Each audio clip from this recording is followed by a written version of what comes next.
Sayın Cumhurbaşkanlığı Sağlık Politikaları Kurulu üyemiz, sivil toplum kuruluşları ve meslek örgütlerimizin saygılar, değerli Malatyalılar, kıymetli hemşehrilerimiz, bağımlılıkla mücadelede aile ve medya okur yazarlığı paneline öncelikle hepiniz Cumhurbaşkanlığı Sağlık Politikaları Kurulu üyesi Doktor Mustafa Uzun'a, Hastalıkları Eğitim ve Araştırma Hastanesi paneline katkı ve desteklerini eksik etmeyen Değerli Hayatlar Eğitim Derneği. Gençlik Spor Bakanlığımız bu yıl bir pozitif ayrımcılığa giderek 81 ilden sadece 11 deprem iline destek sundu.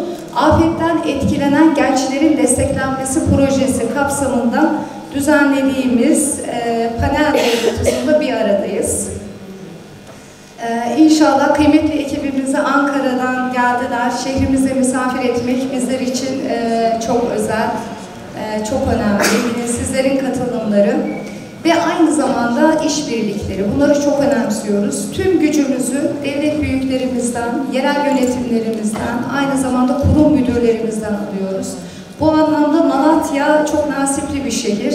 Bugün hangi yerel yönetimimize gitsek, kurum müdürümüze gitsek tüm çalışmalarımızda bizlere kolaylıklar sağlıyorlar. Bakanlıklarımıza ve şehrimizin büyüklerine teşekkürlerimi sunuyorum. Tekrar hoş geldiniz, sefalar getirdiniz. Bu yapılan çalışmalar en az imarla ilgili çalışmalar kadar değerlidir. Yani depremi yaşamış bir şehir olarak. Sadece biz bu şehrin imarı değil, ihyası da. Yani bir şehri imar edebiliriz ama eğer o şehri imar ettikten sonra ihya edemezsek o şehirde yaşayanlar bu imarı tekrar yerle bir ederler, çökertirler, yıkarlar. Yaptığımız imarın hiçbir faydası olmaz.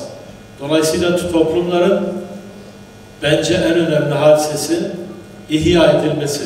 Yani bir yerde okumuştum.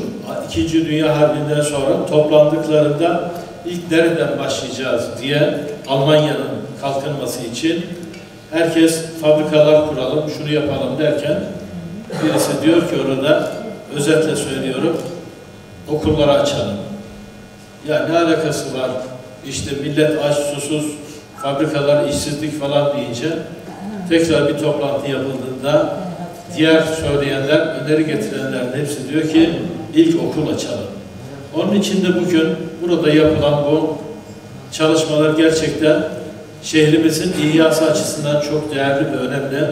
Ben bu konuda değerli katkılarından dolayı tüm katılımcılara hasreten çok teşekkür ediyorum. Bu önümüzdeki dönemlerde her zaman bağımlılık gündemimizde olacak, gitgide artan bir öneme sahip olacak ve bu alanda hepimiz çalışıyoruz. Ben bir psikolojik danışman ve rehber öğretmen olarak okullarda çalışıyorum. Sizler gençlerle iletişim kurduğunuz için gençlerle birebir çalışıyorsunuz. Herhangi bir nesneye, maddeye ya da davranışa müptela olmak, zararını gördüğü halde bırakmak istemiş olmasına rağmen bırakamama durumuna özellikle bağımlılık diyebiliyoruz bu anlamda. Bu anlamda durup dururken insan bağımlı olmaz. Kısaca çok tıbbi bilgilere girmeden beynimizdeki dopamin merkezi aldığımız madde ya da davranış dopamin merkezinde yalancı haz dediğimiz hadiseyi oluşturmakta. Dolayısıyla bu da bağımlılık yapıcı, müptela oluşturucu bir mekanizmaya büründüğü zaman kişi bırakmak istiyor fakat bırakamıyor. Buna da tolerans diyoruz biz.